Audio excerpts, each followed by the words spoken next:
கொலை சம்பவங்களை தடுக்க அரசு எடுத்துள்ள நடவடிக்கைகள் என்ன? சஜித் பிரேமதாச கேள்வி. வரவு செலவு திட்டம் யாரையும் கைவிடவில்லை, பிரதமர் தெரிவிப்பு. நாட்டின் பல பகுதிகளில் குடிநீர் தட்டுப்பாடு. வியாழக்கிழமை கூடவுள்ள தேர்தல்கள் ஆணைக்குழு.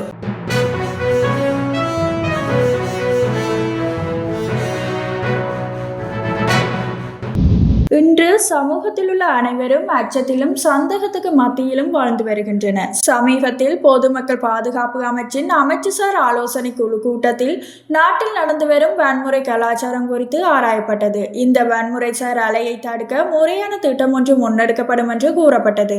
எனவே இந்த குற்ற அலையை கட்டுப்படுத்த பயங்கரவாத தடைச்சட்டம் பயன்படுத்தப்படாது என்றும் மாறாக குற்றவியல் நடவடிக்கை முறை சட்டம் மேலும் பலப்படுத்தப்படும் என தெரிவிக்கப்பட்டதென எதிர்க்கட்சி தலைவர் தெரிவித்தார்.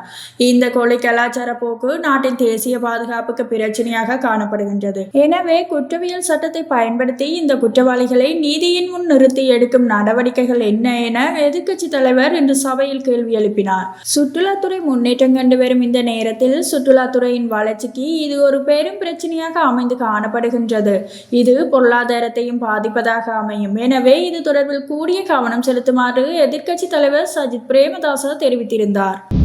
அரசாங்கம் வரவு செலவு திட்டத்தில் யாரையும் கைவிடவில்லை எனவும் பாதிக்கப்பட்ட அனைத்து பிரிவினரையும் உள்ளடக்கியுள்ளதாகவும் பிரதமர் ஹரணி அமரசூரிய தெரிவித்தார். இன்று நாடாளுமன்றத்தில் கருத்து தெரிவிக்கும் போது அவர் இதனை தெரிவித்தார். மேலும் அவர் கருத்து தெரிவிக்கையில், புள்ளி விவரங்களுக்கு அப்பால் சென்று வரவு செலவு திட்டத்தின் பின்னணியில் உள்ள சிந்தனையை படிக்குமாறு நாங்கள் உங்களை வலியுறுத்துகின்றோம். எங்களுடைய எதிர்கால பயணத்தின் அடிப்படை என்ன என்பதை வரவு செலவு திட்டம் சுட்டிக்காட்டுகின்றது. ரணில் விக்ரமசிங்கவின் கொள்கைகளின் தொடர்ச்சியை நாங்கள் முன்வைப்பதாக குற்றம் சுமத்துகின்றார்கள். அந்த வாதத்தை உருவாக்கும் எதிர்க்கட்சி எங்கள் தொலைநோக்கு பார்வையை புரிந்து கொள்ளவே இல்லை என தெரிவித்திருந்தார். நாடு முழுவதும் பாதிப்பை ஏற்படுத்தியுள்ள வறண்ட காலநிலை காரணமாக பல மாவட்டங்களில் 7000க்கும் அதிகமான மக்கள் குடிநீர் நெருக்கடியால் பாதிக்கப்பட்டுள்ளனர். களுத்துறை மற்றும் இரத்தினபுரி ஆகிய மாவட்டங்களில் 2295 குடும்பங்களைச் சேர்ந்த 7258 பேர் குடிநீர் இல்லாமையால் பாதிக்கப்பட்டுள்ளதாக இடர் முகாமைத்துவ மத்திய நிலையம் தெரிவித்துள்ளது. அதன்படி களுத்துறை மாவட்டத்தில் மதுகம பிரதேச செயலாளர் பிரிவிலும், இரத்தினபுரி மாவட்டத்தில் வெலிகபொல, எகலியகொட, கலவன ஆகிய பிரதேச செயலாளர் பிரிவுகளிலும் வாழும் மக்களும் இவ்வாறு குடிநீர் நெருக்கடிக்கு ஆளாகியுள்ளதாக குறிப்பிடப்பட்டுள்ளது. இந்த மாவட்டங்களில் நிலவும் வறண்ட காலநிலை தொடர்பாக ஊடகங்களுக்கு கருத்து தெரிவித்த இடர் முகாமைத்துவ மத்திய நிலையத்தின் பணிப்பாளர் நாயகம் ஓய்வு பெற்ற மேஜர் ஜெனரல் உதய ஹேரத் வறண்ட வானிலையுடன் காட்டுத்தீ சம்பவங்களும் பதிவாகியுள்ளதாக கூறியிருந்தார். 12 மாவட்டங்களில் 49 காட்டுத்தீ சம்பவங்கள் பதிவாகியுள்ளன.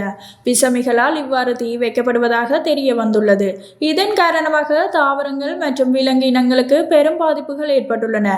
இந்த தீ வைப்புகளை செய்யும் நபர்களை சட்டத்தின் பிடியில் கொண்டு வர வேண்டும். அதற்காக இவ்வாறான செயல்களில் ஈடுபடுபவர்கள் பற்றிய தகவல்களை வழங்குமாறு நான் மக்களிடம் கோருகிறேன் என்று தெரிவித்திருந்தார். தேர்தல்கள் ஆணைக்குழு எதிர்வரும் 27ஆம் திகதி வியாழக்கிழமை கூடவுள்ளது. இந்த கூட்டத்தில் உள்ளூராட்சி மன்ற தேர்தல் தொடர்பில் தீர்மானம் ஒன்று மேற்கொள்ள திட்டமிடப்பட்டுள்ளதாக கூறப்படுகின்றது. அண்மையில் உள்ளூராட்சி அமைச்சு மூலம் வெளியிடப்பட்ட வர்த்தமானி அறிவித்தலின்படி ஜூன் மாதம் 2ஆம் திகதி உள்ளூராட்சி கூட்டம் இடம்பெறும் என அறிவிக்கப்பட்டுள்ளது. எவ்வாறாயினும் எதிர்வரும் ஏப்ரல் மாத இறுதியில் அல்லது மே மாதத்தின் முதல் வாரத்தில் உள்ளூராட்சி சபை தேர்தல் இடம்பெற வாய்ப்புகள் உள்ளதாக தேர்தல்கள் ஆணைக்குழுவின் தகவல் அறியும் வட்டாரங்கள் தெரிவித்திருந்தமை குறிப்பிடத்தக்கது.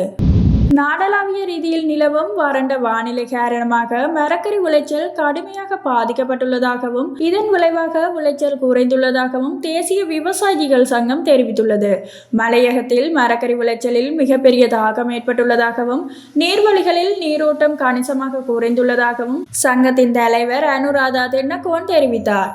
இதன் காரணமாக கேரட், லீக்ஸ், கோவா போன்ற மரக்கறிகளின் விளைச்சல்கள் பாதிக்கப்பட்டுள்ளதாகவும் தாழ்நில காய்கறி விளைச்சல்கள் பாதிக்கப்பட்டுள்ளதாகவும் அவர் கூறினார்.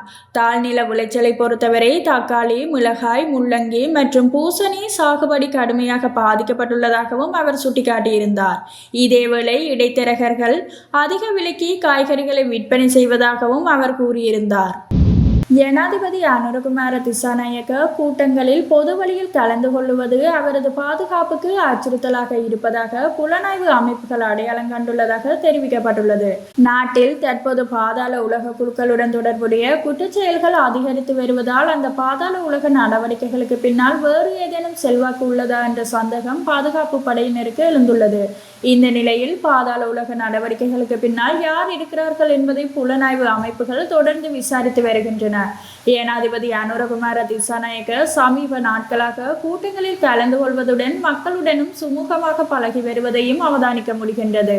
இந்த நடைமுறை ஜனாதிபதியின் பாதுகாப்புக்கு பொருத்தமானதல்ல என்று விமர்சகர்கள் தெரிவிக்கின்றனர். தேசிய பாதுகாப்புக்கு எந்த அச்சுறுத்தலும் இல்லை என்று ஜனாதிபதியும் அரசாங்கமும் கூறினாலும் நாட்டின் தற்போதைய சூழலில் ஜனாதிபதியின் பாதுகாப்பு குறித்து உத்தரவாதம் அளிக்க அவரது பாதுகாப்பு கண்டிப்பாக உறுதி செய்யப்பட வேண்டும் என்று தெரிவிக்கப்படுகின்றது. எனவே பொதுமக்களுக்கு அருகாமையில் இருப்பதை குறைக்குமாறு பாதுகாப்பு படையினர் ஜனாதிபதிக்கு அறிவுறுத்தியுள்ளதாக தெரிவிக்கப்படுகின்றது.